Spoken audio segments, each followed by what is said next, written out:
দাদা ভালো আছেন? মেলা দিন পর দেখা আমরা রাজশাহী মহানগর বিএনপির পক্ষ থেকে আসছি যে আমাদেরকে দেশনায়ক তারেক রহমানের পক্ষ থেকে যে আমাদের সনাতন ভাই বোনরা ঠিক মতো পূজা উদযাপন করতে পারছে কিনা। দাদা আসেন, দাদা আসেন, আসেন আসেন আসেন।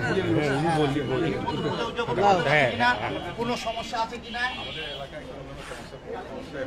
সবাই মিলেই আমরা একটা আপনার পাড়ার ছেলে এই যে শান্ত আছে, দীপ্ত আছে, এরা এই যে আমাদের গোয়ালে থানা পশ্চিম কমিটি করে দিয়েছে, এরা সব সময় শৃঙ্খলা কমিটি হিসাবে আছে।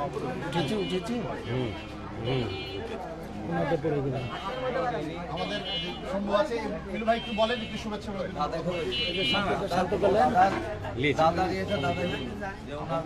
না না আমাদের সমস্যা নেই, আমাদের সবকিছুই মনে করেন যে সবাই মিলেই আমাদের দলকে একটু অভিনন্দন জানাই। বিএনপি কিন্তু বিএনপি বলেন একটু। হ্যাঁ দেখছে না, বিএনপি তো অবশ্যই দেখাশোনা করছে, সব দেখাশোনা করছে, দেখছে, সবই করছে। আমাদের এলাকাও বিএনপি যেদিকে জিল্লা ভাই আছে, আমাদের সবাই সুন্দর আছে। 13 নম্বর ওয়ার্ডে থেকে বলো আমাকে তো মামুন ভাই বলেন দাদা, একটু বলেন। ঠিক আছে, আর কি বলবো, ধন্যবাদ।